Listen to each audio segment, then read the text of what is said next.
Good evening.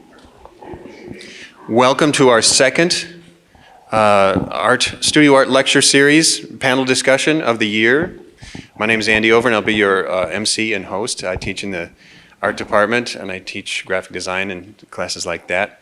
I'm very happy to introduce our two distinguished panel discussion people.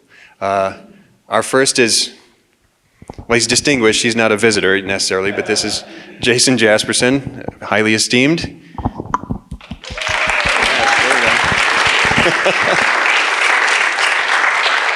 And I would like to introduce you to Haylee Blauert. I got that right, good. And,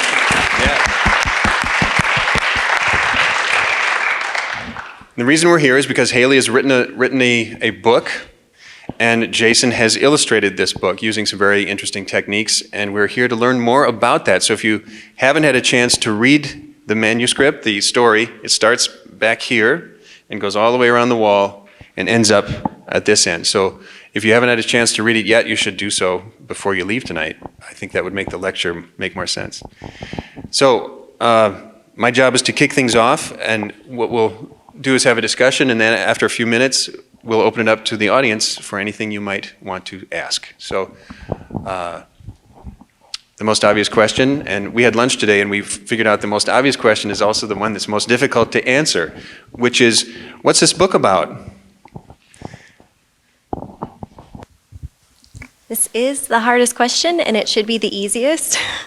I mean, I think most authors write a story and go in with expectation of they know what their audience will be, they know, and they know exactly what the pitch is going to be. And I didn't intend to write this story. It kind of came to me one evening on the way to a dinner party, actually, and pulled up and sat in the car and wrote it. And then from there, realized I needed to do something more with it, and it needed to become a story that lived and breathed and was out in the world.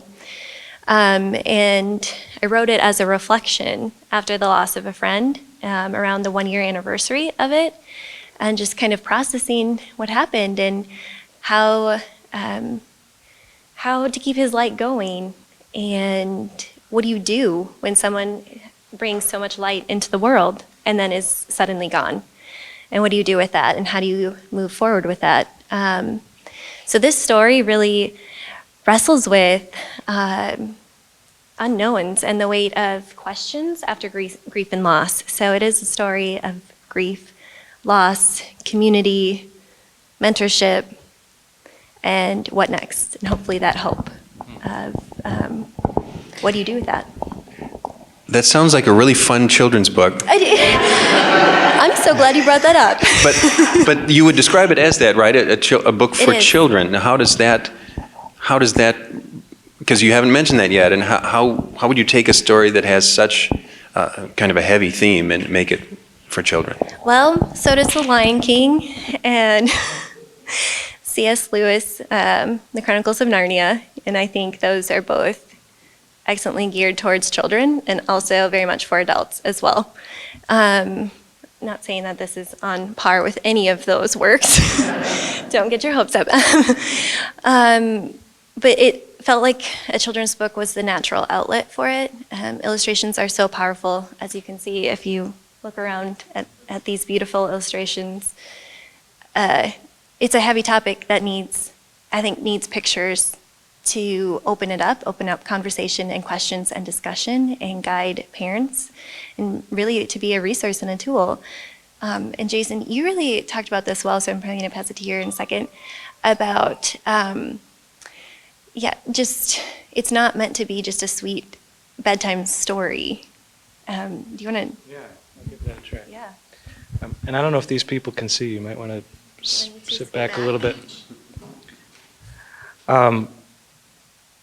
So Andy's trying to get at something, and that is what is it for? How do you use a book? And sometimes we get used to a book kind of wrapping up and having a nice, tidy moral of the story, and then it's over. They live happily ever after. And this story is about the opposite, that they don't. And I think I think what this book is like a tool. If you need to talk about something like this, here's a resource that maybe you can sit down with the child and read through. And the story acknowledges that you're not the only one that feels this, that the people who made this book have felt this, and there are other people that have dealt with a beautiful person suddenly being gone.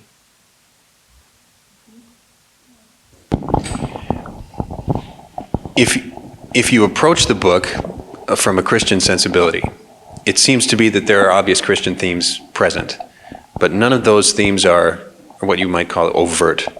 And so I'm wondering, was that an intentional thing, or how did you strike a balance between not enough religion or maybe too much religion, and how does one find that place where you're not going to limit your audience necessarily who aren't religious, but you still want to sort of open the door and have that conversation like you said? I think that was another challenging part from the beginning, and we are both Christians, and I think that's naturally comes through. Sorry.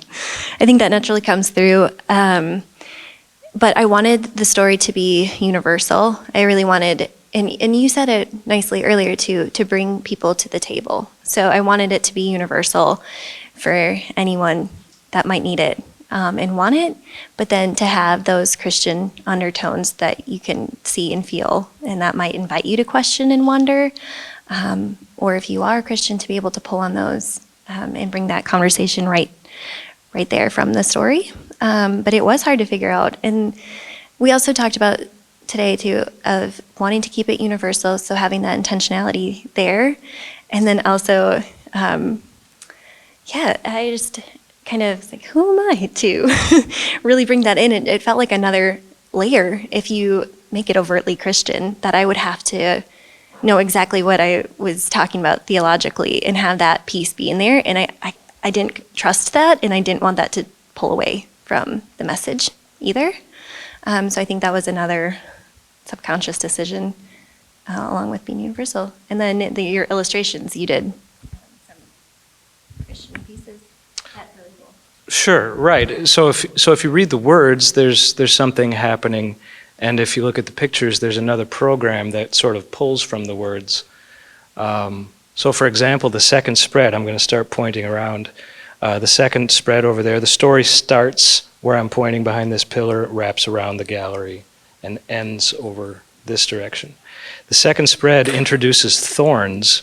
Thorns aren't mentioned in the script, but that was my way of illustrating the dark forest in a way that kind of gets back to the curse that God put on mankind and the world after the fall. Thorns will inhabit your garden, and the crown of thorns is another way that gets iterated in Scripture. And that's the thorns and the bubbles. I don't know if you've noticed bubbles.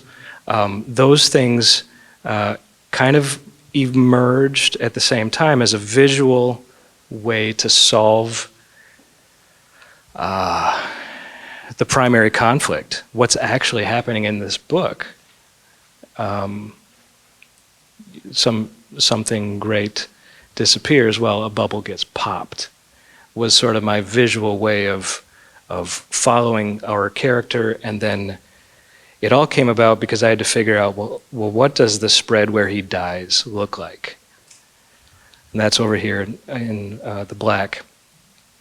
You can tell the serious images because they don't have the page background. Something else is happening to the whole world. There's this sort of wrinkly page background everywhere, except for where we see the thorns, where the bubbles pop. So this is the dangerous time. You turn the page, and hopefully you realize you're in a bad place.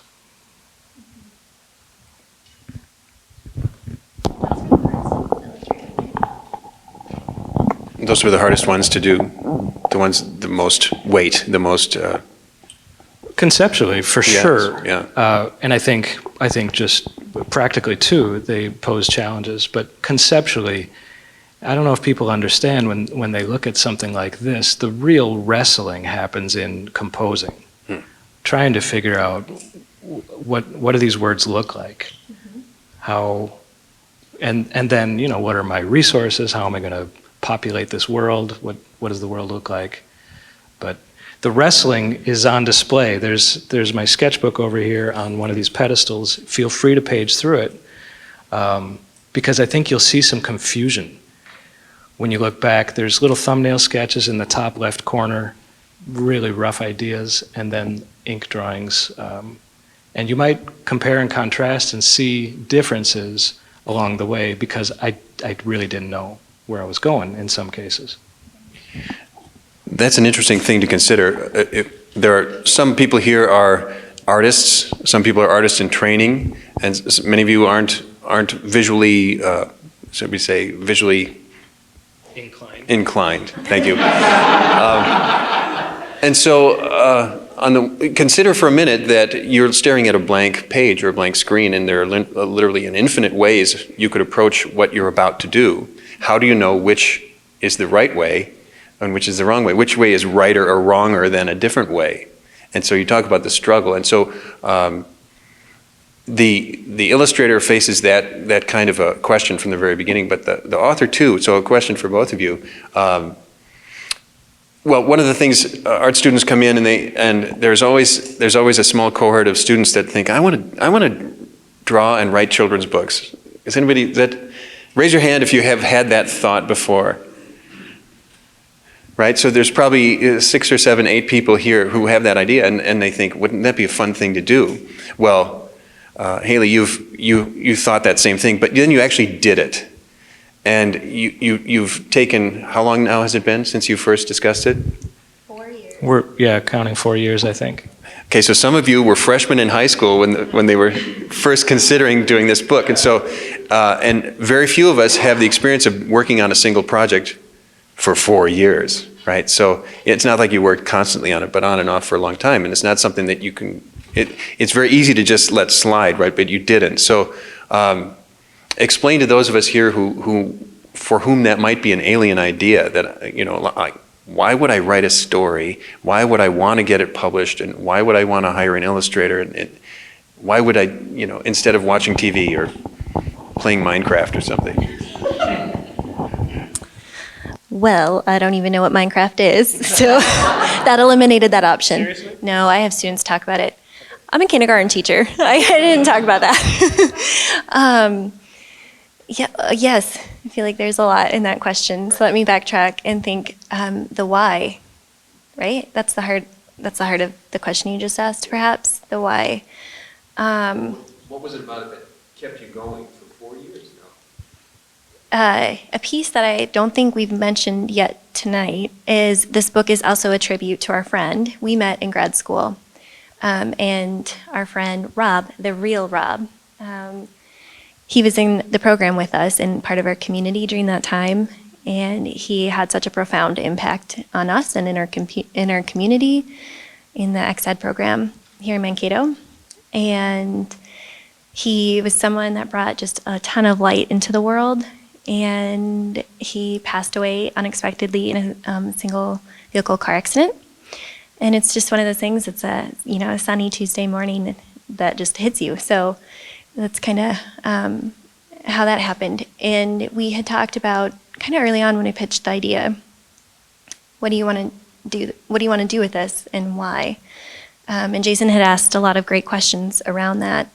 And we've talked about this before, but eventually we kind of came to a couple things. One of the questions you initially asked me was, or a thought was, you can't help Rob now. There's not that. He is gone, but what can you do? And this was one of the things that this is something I think I can do. I can carry, in a way, carry on his light with this story and his legacy, and kind of keep that light shining again for others who didn't know him maybe, and then provide some healing for those who did, hopefully some healing and for others, and kind of carry that message for others who might need it.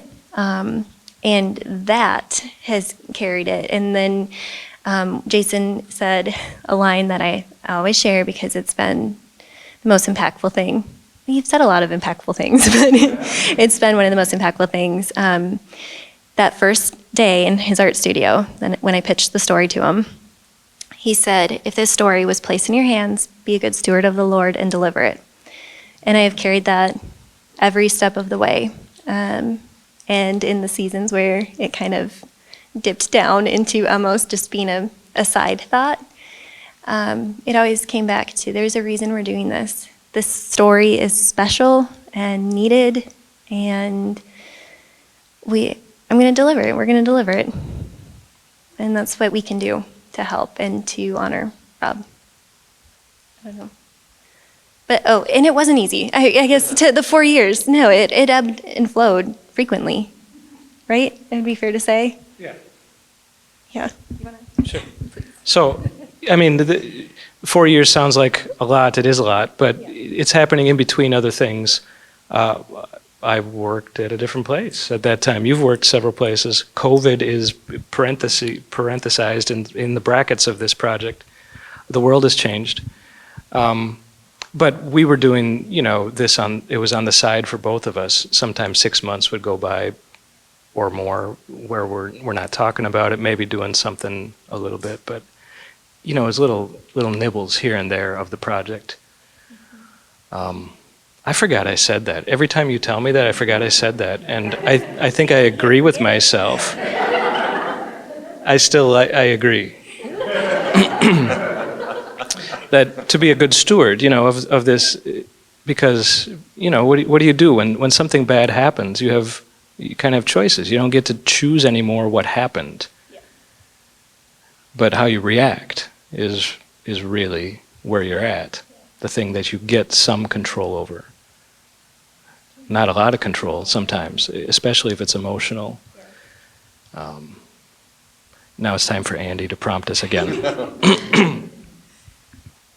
You're doing a great job, Andy. Thank you. You're staring at a blank sheet of paper, and there are literally a million possible approaches. Yet, we see a very distinct and unique set of choices, design choices.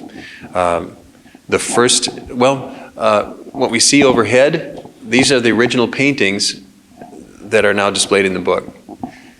And maybe, do you want to talk a little bit about your choice of production techniques and methods and why you picked those in particular? Sure. So what they are, first, this is sumi-e painting. This is a Japanese ink painting, ink wash style. Learned this from my grandmother. It's an additive process, so you only make things darker in this process, which means you generally start with light ink and add another darkness and another darkness until you've come to the darkest value that you want, until you've come to black. So they sort of gradually emerge in front of me. It's kind of a dangerous way to paint because you don't undo anything. Once that brush hits the paper, once the ink hits the paper, if you have too much water, it bleeds everywhere. You have to be very aware of what's in the brush and whether the paper's dry or wet, and maybe even the speed of your brush. What kind of paper is it? It's, people call it rice paper. It's actually mulberry, crushed mulberry bark, traditional Japanese paper. I mean, Why do they call it rice paper? I don't know. But it isn't rice. But it's kind of like painting on a napkin or a paper towel. It's got that sort of absorbent quality. Excuse me. Because it's dangerous, I've found that causes me to focus. I've tried working on the computer before where, you've got infinite undos, and it's just not dangerous enough. My work suffers because there's that safety net. So I've found that I operate this way better because it's like the X Games. Like I want the thrill of what if I screw it up. But it moves to digital, and then there's all of these options. So I scan these in. You can see in some cases there's several paintings that go into a spread. Like right above me, there's this figure who sits in front of this background in the spread, or these figures that are pointing at the trees in this spread. So these are hung in groupings that maybe help you to explore and see what goes into the final spread by seeing the ingredients in close proximity. An interesting thing to notice is that the paper and the original paintings is maybe a cream color, but it's not pure white. But the images, as they appear in the book, are yellowed, and obviously so that it appears this is obviously an intentional thing. So it's a unique solution to come up with, to have torn pages around the edges and sort of a yellowed sepia tone kind of a delivery. What was that all about?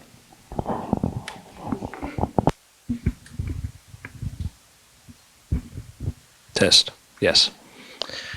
Excuse me. Wow. Well, the delivery is fairly restrained.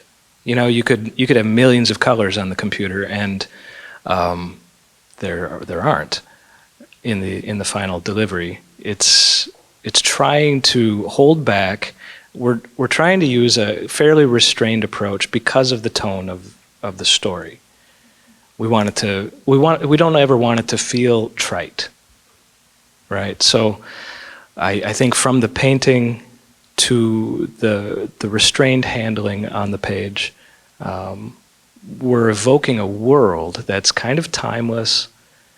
It's kind of you always know that you're about something, hopefully about something real and serious, and it's not necessarily escapism. We're not generating a fantasy. We're dealing with reality through a metaphor. So design students, you heard that right? The concept of the piece determines all aspects of its appearance. He's matching the formal qualities to the conceptual qualities. Before we go any further, does anyone have any questions they would like to ask? Trevor, please. Yes, sir. So I noticed that there's two pieces of art on display here. There's the storybook, and then there's also a mighty fortress. Is there a relationship between the two? Right, we should have introduced that from the beginning. The balcony is a different program. Original illustrations for a book, A Mighty Fortress, that I illustrated, and you might have heard of the author. Is named Martin Luther. These are the jokes. So the relationship is purely formal in that I used on an almost identical process. I did the Mighty Fortress book earlier, prior to this project, and kind of found my way, found a workflow on that project, and that allowed me to approach this in a semi-predictable way. So you've already established the style of walking. Yeah, and I'm very hesitant to say that I have a style. It feels like a trap to me. So, but yeah, I prefer the word workflow. And we discussed it too. We looked at a lot of your work. Yes, and with the vision for what this story would look like too, that was an earlier studio chat as well, and you pulled a bunch of old books, a variety of your ink wash, because I think we knew we wanted to do that. But we looked. It's been 4 years. It's been a long time. But we looked at a body of your work of different variations, is that fair to say, of the ink wash style? Is that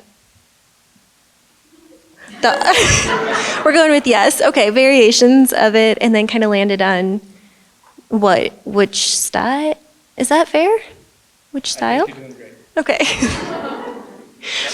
Yep. It's nice to have a team in case, artists out there. It is really nice to collaborate and be on a team, and we haven't really talked about that yet, but this has been for moments such as this and many others, including how to even get started and thinking about the style. Yeah. Say something to that. How do you even get started? We're both amateurs at book publishing. We're presented as author and illustrator, but I did a book, and then this is number 2. And for you, this is number 1. So, here we are, sort of the focus of attention, but we don't know what we're doing. No. and we didn't. We knew less when we started. And it sort of dragged us through education. To have a goal, we're going to make a book. Suddenly we have to learn. You've had to learn so much about the industry. Yeah. You're dealing with publishers, printers. You just brought in proofs, design students. There's proofs on the wall from the printer. You should see those before they disappear. Limited time. So, I think what I'm trying to get at is sometimes just getting started takes you a long ways. Yeah. You don't necessarily have to feel qualified to start something. Almost everything is figure-outable. I learned that from Maren. She's got that in her office. Let's talk a little bit about the writing. You mentioned that you had an editor, or was it a team of editors, or several people that looked at it. And how hard is that if you've written something and it's yours, but now someone else shows up and says, well, do you really need that word, and can you replace that? What do you do? How do you not stand up and walk out? It is enough to make you quit, I think. I mean, especially if it's something very personal and meaningful, and then you're going to present it, the first phase of that is presenting it to people who could right away shoot it down or change it so much you can't recognize the original work that you meant to put out. I think those are very real and scary thoughts that I know I had, but I imagine a lot of other people would as well. But it started, so Wise Ink Publishing out of Minneapolis, they're our publishers, and it started with a connection that Jason knew, and so we went with a hybrid publishing choice. So all that means really is it's somewhere in the middle between a traditional publisher and self-publishing. So with traditional publishers, we sign a contract too, but you sign a contract and then they pay you up front, and then but then they take more of the royalties. So it's kind of a flip-flop. And then with hybrid, you still are surrounded with a team that helps you all the way through, with an editing team, with marketing, all the little decisions and the big decisions. And we have a project manager at Wise Ink, and she's been wonderful to work with. And so we were given through a connection that Jason knew, because I had no idea where to start at all, other than at your doorstep. But then after that, that was the extent of what I knew.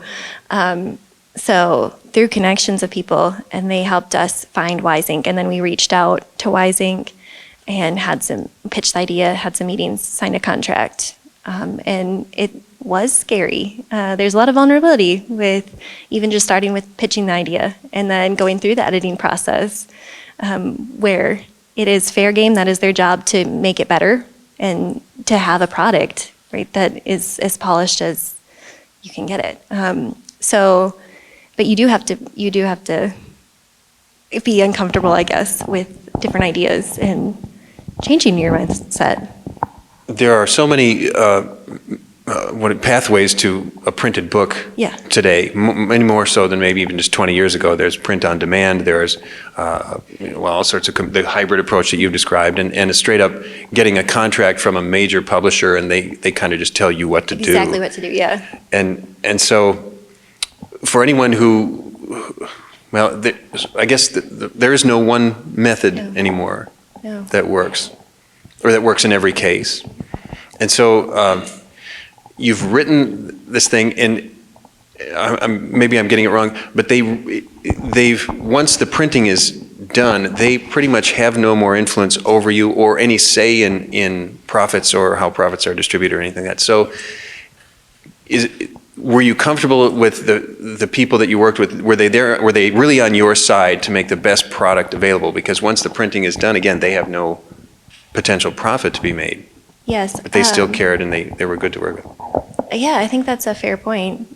I mean, potentially they don't have to necessarily care, but I do feel like our team has been wonderful, and they do care, and they did care all the way through, and their name is still on it. So there's Right. the weight of that. It's still tied to them. So I don't think they want to release anything that's not as good as they could help make it. But yeah, there's not a single right route, and I didn't know, again, learning every step of the way, trying to navigate this and learn it, and I didn't know what approach to take. I just felt we had a message, we had a story that we needed to put out, and that route felt like the best option for us. But I also thought that it would feel like Beatrix Potter a little bit, and the struggle that she went through as an author to figure out how to get printed. And I almost felt like it was far more doable today, I think, especially today, to take an idea and get it out there in the world, I think is far more doable. But I was expecting, this has been a lot of work and been a hard road, but I was expecting almost a Beatrix Potter struggle. But it is doable. Before I forget to ask, let's let everyone know where we are in the process. How is the book out now? And if not, how long do we have to wait? Good question. No. So, as with many things right now, there's a backlog in printing. So we were hoping that we could maybe have it here tonight, but it is not ready. And the predicted release is January, this coming January. So January 2022. We will actually be holding the hard copies of the book, and we're so excited for that. So we had the proof tonight, and that's Could where we one got. purchase said book this evening if they wanted to? Thank you for asking. There we go. One could, if one was interested. We would love that, and just supporting our project and supporting this book. Or if you know of anyone, even if you don't feel like this story is necessarily one that you would want or need or would be moved by, but you know of someone.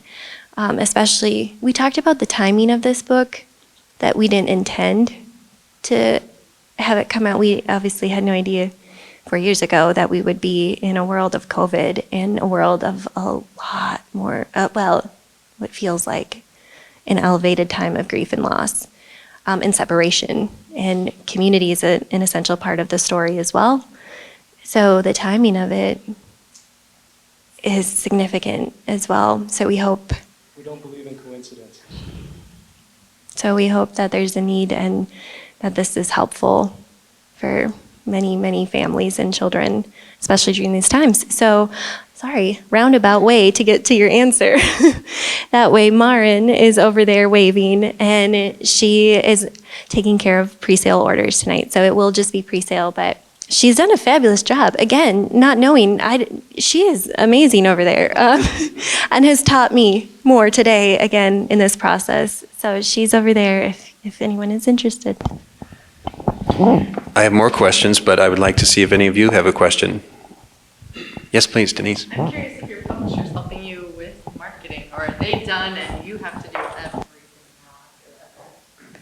That is a good question. They are still helping. It's just been a really wonderful team. And anytime we have questions, just send them right their way and have meetings with them. So they are definitely still helping to market the book, and we'll do some interviews with them as well, and they'll support us as we release it. But after it's done, it kind of is up to us to finish pushing it, but they'll still always be there and to support us and to be able to go back to with questions, or if there's a need to print more books, more copies of the book, then they're right there for us. So anytime, that relationship doesn't end. So. Back row, yes, please. Super loud.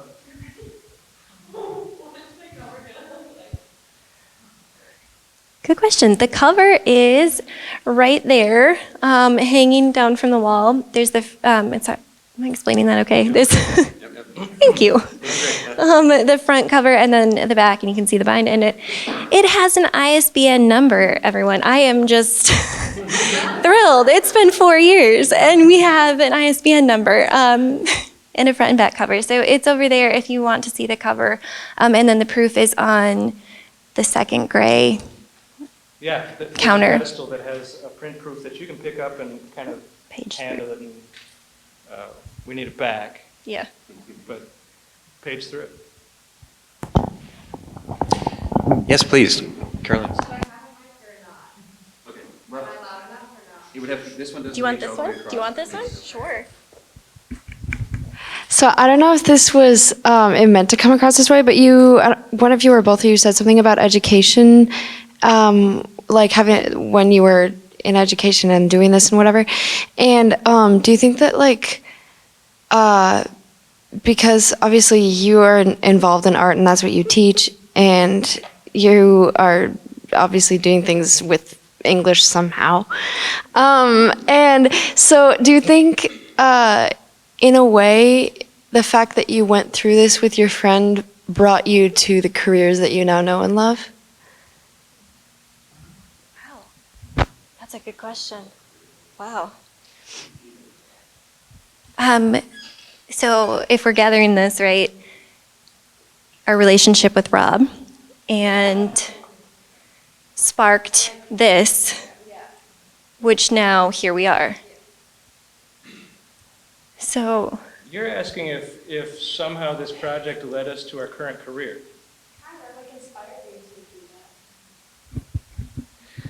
No. I mean, I've been doing this for as long as you've been alive.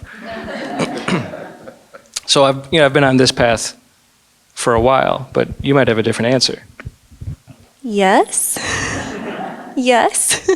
So yes, I'm a kindergarten teacher and I love children's literature, and that has always been a passion area, but I didn't necessarily know I would end up on this side of children's literature as an author, and it is beyond exciting to be on this side of it. But yeah, but you said no coincidences.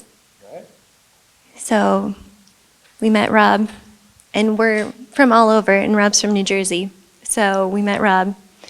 We had our community. We ended up in the same cohort in grad school, and we ended up here with a book. So I didn't know I was going to be doing this, and I'm loving it and happy to be here and learning a lot, and I would love to do another book. So hopefully it will become a path. I feel like I have to ask, who's this Rob guy, and what about him was so unique and special that he would lead his friends to do something so superhuman to remember him? I feel like Haylee's more qualified, but right now she handed me the mic because I don't know that she's ready right now. But I had a few talks with Rob, and sometimes I mentioned this in my artist statement. Some people really pay good attention. They really lean into you, and when they're talking to you or when you're talking to them, you know that they're with you. What? I don't know what's funny. He was really good at paying attention. Just a really insightful, passionate, caring man. But really, I meet a lot of passionate, insightful, caring people. There are a lot of them, and I don't do this for everybody. Haylee's really the driver of this project. From the get-go all the way through the whole project. I'm glad to be along for the ride. I'm really glad that I was dragged through however many paintings this is, because the more miles that you put on as an artist, the better you become. And I do miss that man, but really, I think it's coming from you, really. You ready? Maybe. We'll find out. Yeah, I would echo that, and I love how you put that in your statement, just that awareness. And I think that was the thing. You just felt known from him. And again, like you said, I know a lot of people also that have that spark. but there's a definite light, and I don't know why. I just felt this need to continue, but he had a presence and a light, and I feel like he came from a place of understanding struggle in the broken world and loving the Lord through it, and getting lost and sitting in brokenness and finding those things that help you come alive, and really just getting back up and shining that light and shining God's love through his interactions with people. And I loved the humanity in him of not, I think, being all these kinds of sides and being authentically himself. So there was a unique beauty. I think just one of those people that had like this unique, beautiful way of just existing and not for anyone. I have a question that I've been meaning to ask you for 4 years.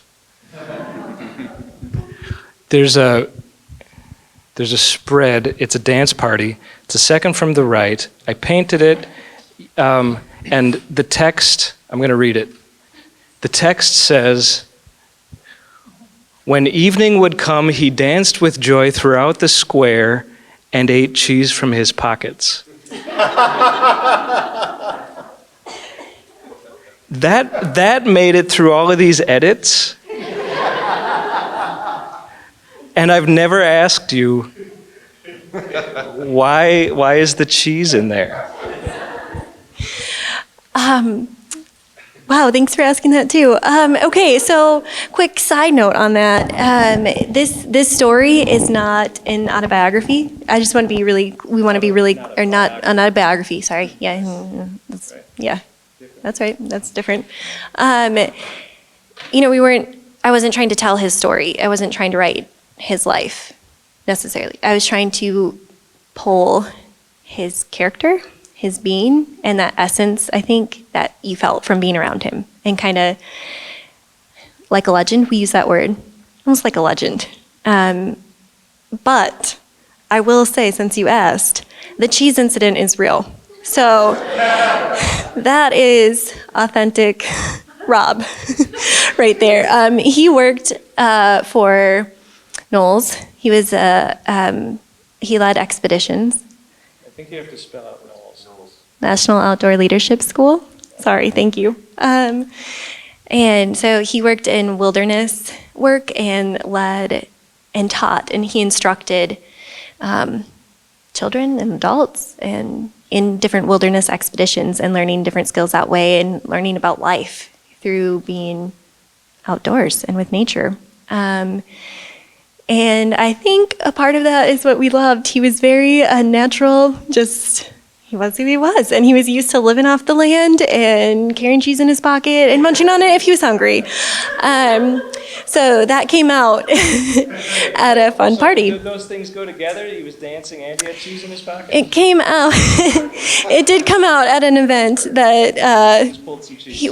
just kind of a fun celebratory night. And he pulled out some cheese from his pocket and asked if anyone wanted some. Did anyone want some? I don't think so.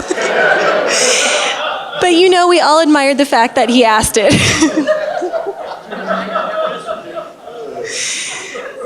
So that was a story. That was a story that was told and retold, that kind of lived on with that legacy, that legend of him, and that had to stay in the story.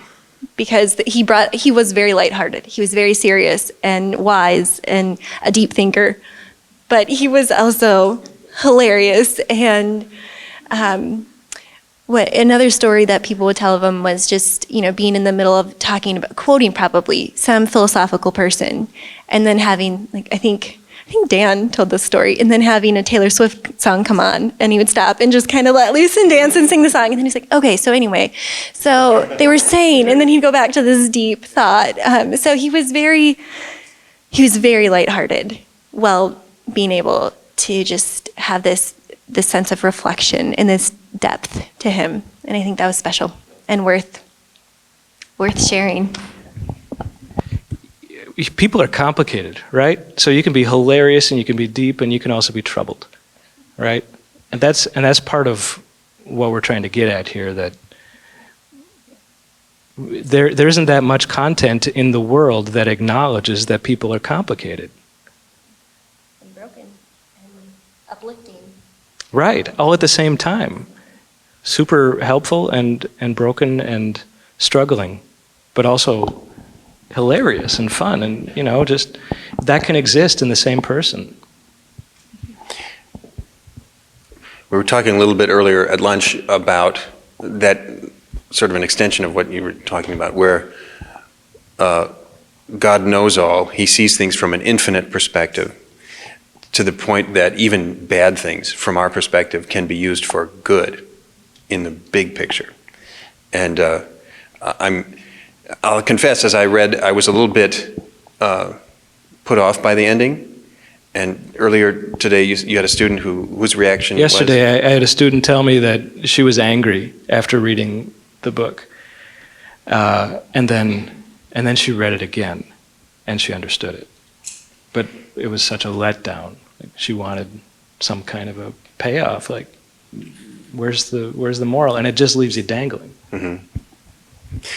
So, as you're writing this down in a journal, did it come to you all in one piece, or did you sort of mull it over and each the pocket cheese and so forth, and then at the end you said, you know what, I'm just going to, or did it just seem like a natural thing that just sort of seemed natural?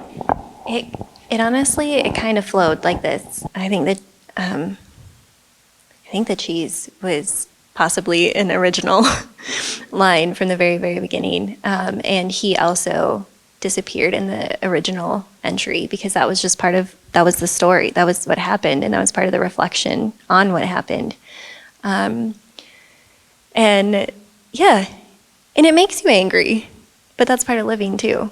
And it made, I think, the loss, it can make you angry, and we didn't take that out. It's a blunt hit in the book, and we didn't really soften that necessarily. He's here, he's bringing, you see him teaching others about the stars. We changed, it's about the stars in the book, but he's teaching others and going on these expeditions and teaching about stars, and having this time with the other villagers and really leaning into community, and then he goes out on an expedition and everyone expects him to come back and he doesn't. So we didn't remove that edge in the story because I think it's important.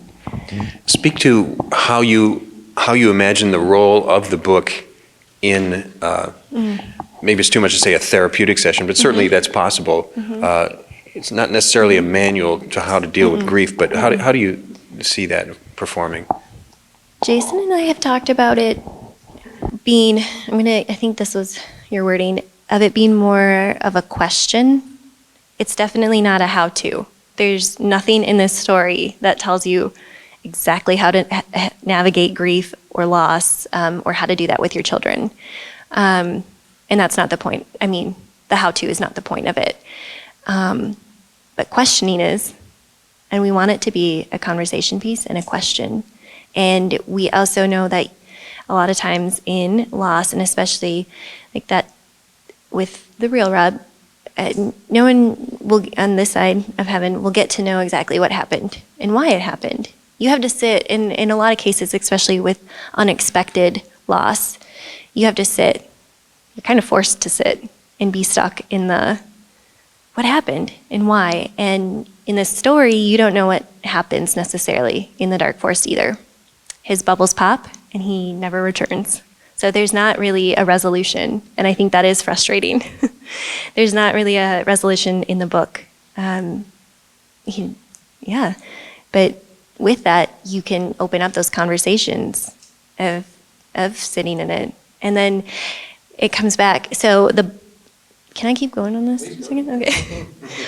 Okay. So we illustrated his light with bubbles. So in every illustration that he's in, you see these colors, these bubbles, these colorful bubbles that follow him everywhere. And that's how we wanted to illustrate his light, again, especially for children. And then when he disappears in the dark forest, that way, Jason chose to illustrate it, and I love it, but with popping the bubbles.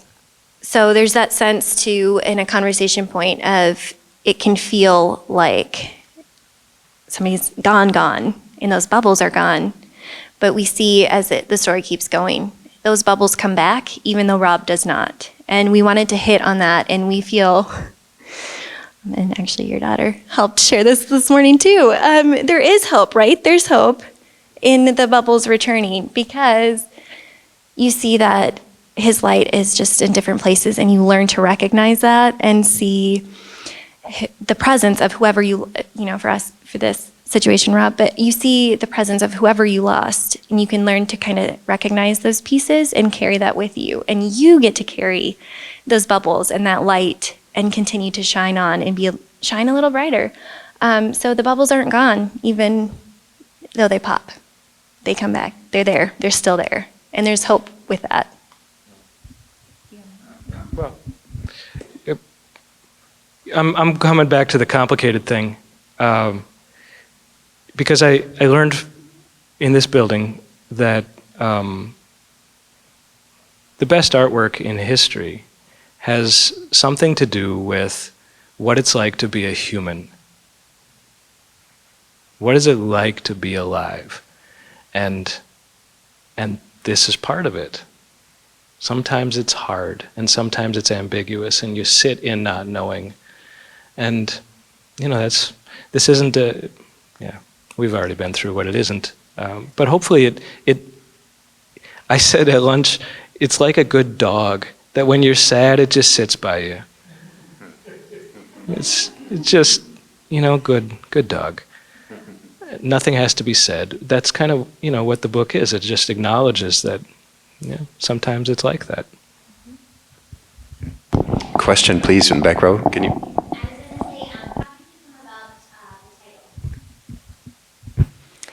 Right, I was hoping you wouldn't ask that. The question is about how did you come up with the title, for those of us viewing at home? Yes. I think there are a couple of reasons it kind of came out that way.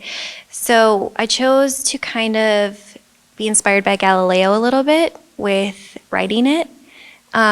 So as he's going, and what he chooses to teach others is about the stars. And so on all of his expeditions, and so you can see in that illustration behind us too, there's a child next to him, and he's pointing to the stars and having these conversations. And it also talks about the way he would always be looking up and questioning, and rulers of the kingdom that they lived in had no idea why this man was always looking up and what he could see. And I think there's just that sense, and again, there's a Christian undertone. What does he believe, and what is he searching for and trying to understand?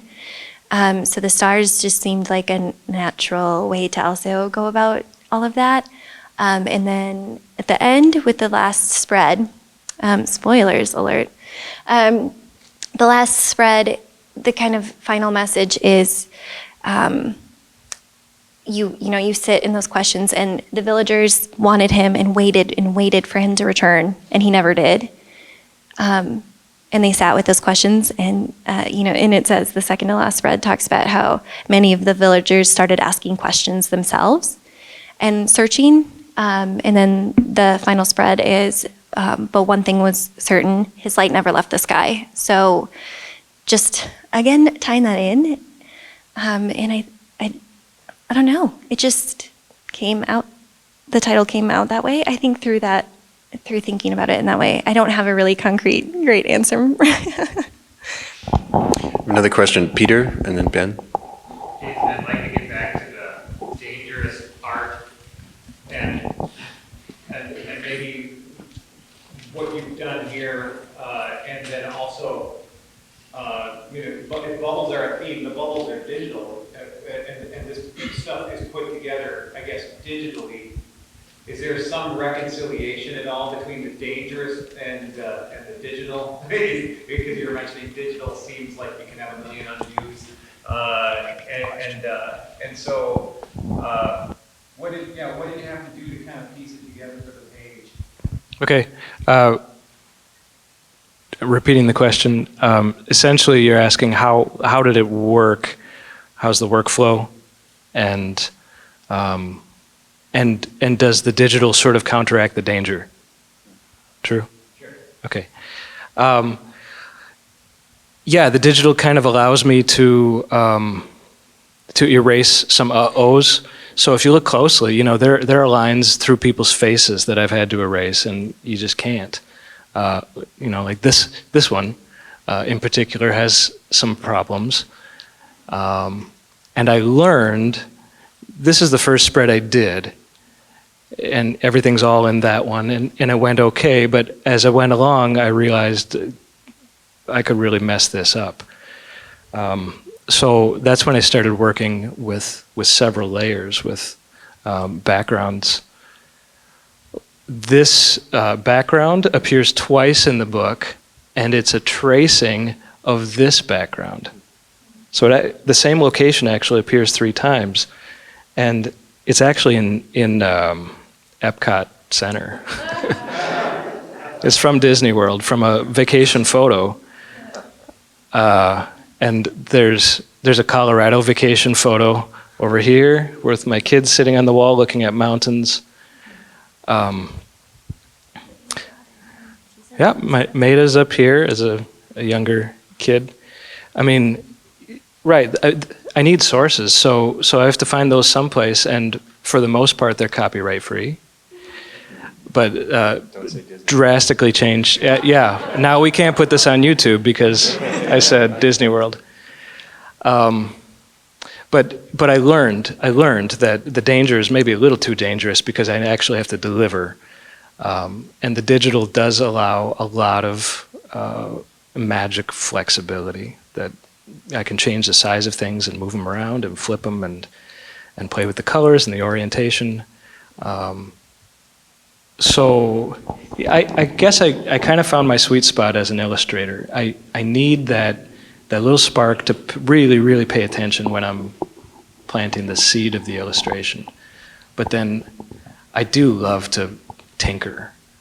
I love to just like try things and move them around, and I'm creating ingredients. Maybe it's worth mentioning that any type of artwork you would choose to do, whether it's traditional or digital, the traditional media will end up in a digital form before it shows up in a book at some point. You have the great privilege and I guess enjoy the ability to take that yourself, because someone else would have done it, not you, and maybe not have treated it with such care. We had a question. So you talked about your publishers editing your manuscript. Do they also in turn edit your imagery? His work was fine. We used Trello. Well, the question is, was there editing for the imagery as well? We used Trello as a project management board with Haylee and I, and with our project manager from Wise Inc. So there was opportunity for feedback from everybody, and actually you can read some of the feedback in my sketchbook. I don't know if you know that, so your words are pasted in there. And so is an editor's words. So there's some direction that came back at the early iteration stages before I hit this stage. Maybe we vote. We kind of all vote. That's true. We set up a system where there were 3 votes on whether an idea was cleared to go ahead for final production. So when it had all 3 votes, if it had approval from me, you, and Alyssa, then I could go ahead with the painting. There's a little sort of government involved with the project. Ben, you had a question. Yeah, just kind of going back to, we talked about Jason's taking the words and making a visual. Can you just speak to living the creative life in general? Because I think of people that might be not visually literate, if something like this happens, their instant reaction is probably not to write a children's book.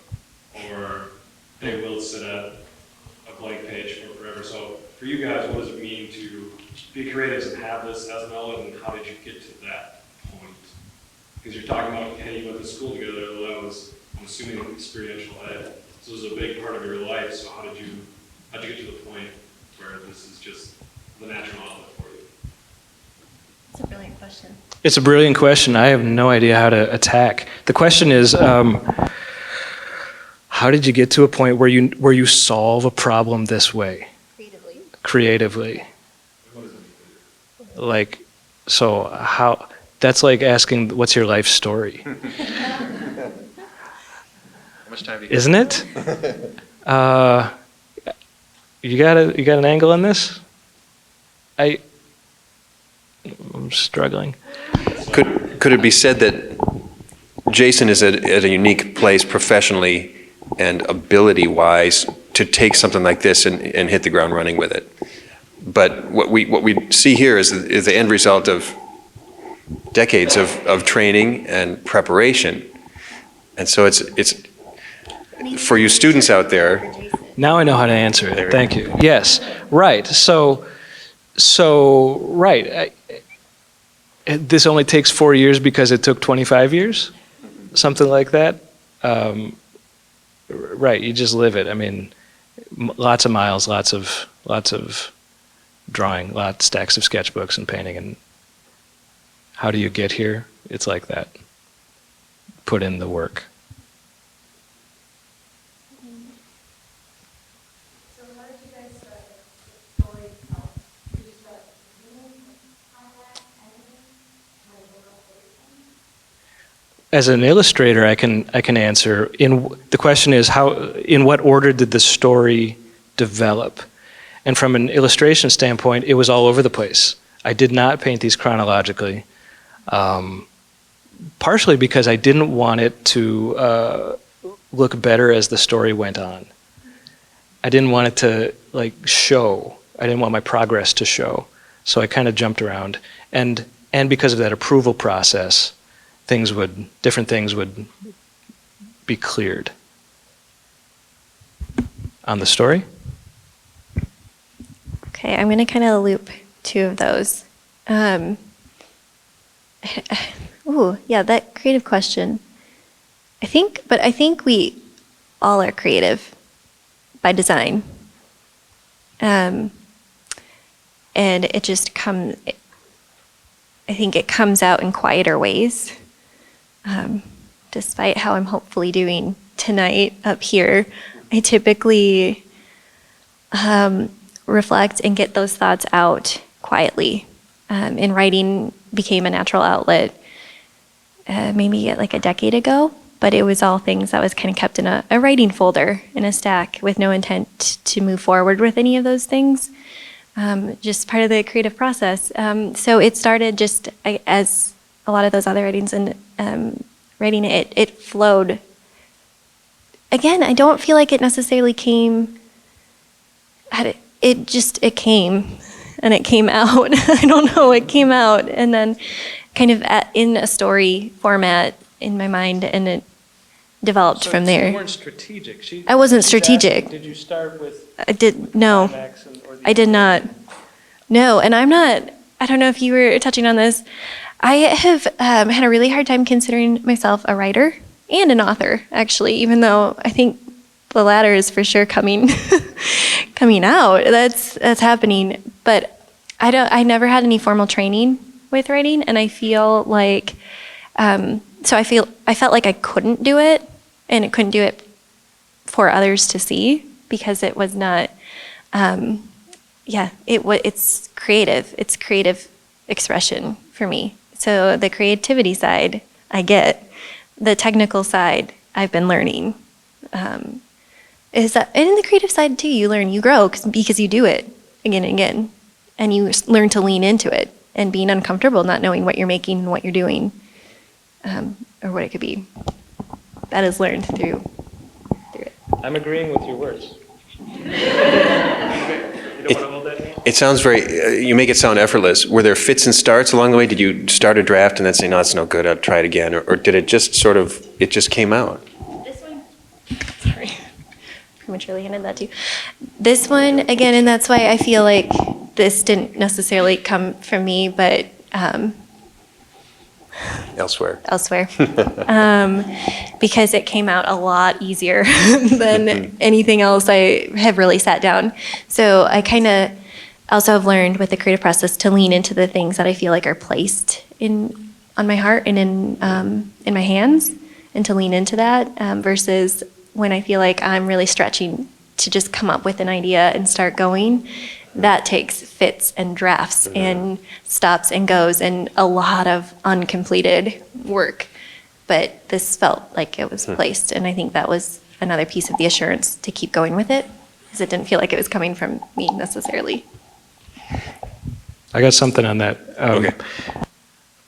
So pay attention to your life, because God might be knocking on your shoulder, tapping on your door, tapping. God might be trying to tell you something, and you could easily be ignoring it. Things might not be turning out the way you thought they would, but maybe you're not thinking the right thing. Just look around. You have opportunities presented to you all the time, opportunities for expression and for service, to be a blessing to others. It doesn't have to look like this. It doesn't have to look like anything you've ever seen, but there's probably opportunities sitting right in front of you every day. We have time for one more question. Yes, sir. Michael. Yeah, so I want to bring this back around to your intended audience, which is children. And I think one of the things I really admire about both of your works on this is that you're not dumbing anything down, right? And I think as somebody who is as deep as your friend, I think this is just a beautiful way to, remember him. And I think you would be very proud to be remembered in this way. I want to know about your progression of maybe how you understood the child's mind through this project. Because I bet that the evolution of it might look a little different than maybe the finished product. Synopsis of that question, he thinks that we're not dumbing down a book for children, and that Rob would be proud of that. And how did we approach thinking about our audience, right? Yeah. I think that's you. Okay. I think that's another great question, and that was hard. That took a lot of discussion and careful consideration.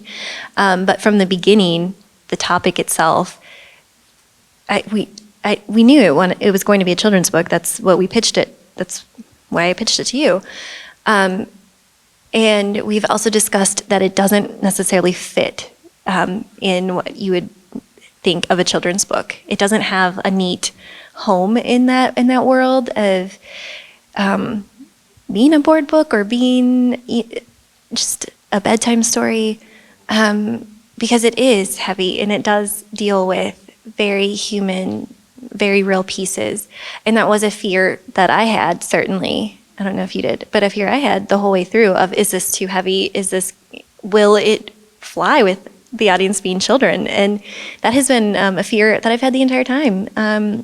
But just trusting this is the only way this feels like the way that it made sense, though, of coming out and being real.